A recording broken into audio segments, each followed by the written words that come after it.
આ તરફ diamond city સુરતના રહીશોએ પણ પીએમની કેન્સરની રસીની વાતને વખોડી હતી અને કહ્યું હતું કે દેશના લોકોને જ્યારે જરૂર છે ત્યારે પીએમ મોદી વિદેશમાં રસી મોકલી રહ્યા છે, તેઓ દેશવાસીઓ સાથે અન્યાય કરી રહ્યા છે।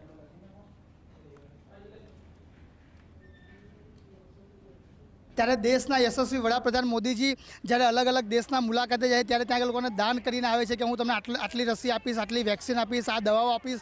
પરંતુ મારે એમને એક માધ્યમથી આપના માધ્યમથી કહેવું છે કે સૌપ્રથમ આ ભારત દેશમાં ગુજરાતમાં ગરીબોને કે જે પીડિત છે એ લોકોને પહેલાં સુવિધા પૂરી પાડો, ત્યારબાદ વિદેશોમાં તમે આ આપો તો વાત અલગ છે।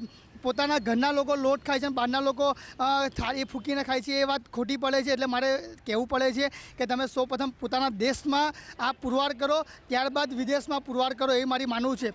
અને વાત કરું બીજી તો જ્યારે નવા રોગો જ્યારે આ દેશમાં આવી રહ્યા છે ત્યારે તે રોગો જ્યારે પુરવાર થઈ જાય છે બાળકોમાં, પુરુષોમાં, લેડીઝોમાં, ત્યારે સરકાર જાગતી નથી। પરંતુ જ્યારે ગંભીર રીતે અલગ અલગ લોકોને જ્યારે પુરવાર થાય છે ત્યારબાદ તે રોગમાં કાબૂ મેળવવા માટે લોકો આરોગ્યની ટીમ હોય કે ડૉક્ટરની ટીમ હોય તે ત્યારબાદ તે જગ્યા પર જઈને સર્વે કરે છે અને ત્યારબાદ આ રોગનું નિરાકરણ શું આવશે, એ અસંખ્ય લોકો મૃત્યુ પામે કે એની ગંભીર અસર થાય ત્યારબાદ એ જોવા મળે છે।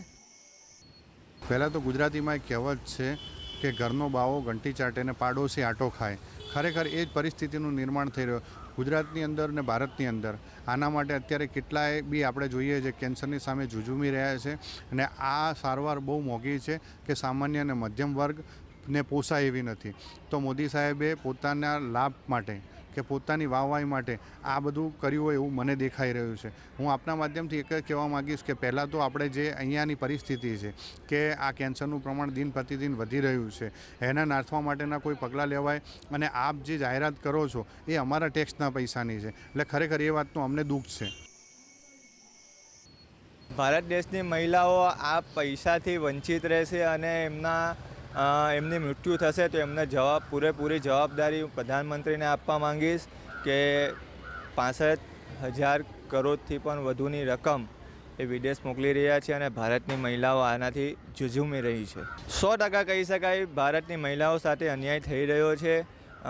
આમાં ચોક્કસપણે ભારતની મહિલાઓએ વિરોધ કરવો જોઈએ કે એમને ફાળવવા માટે આપવાના પૈસા એ બહાર વિદેશમાં જઈ રહ્યા છે।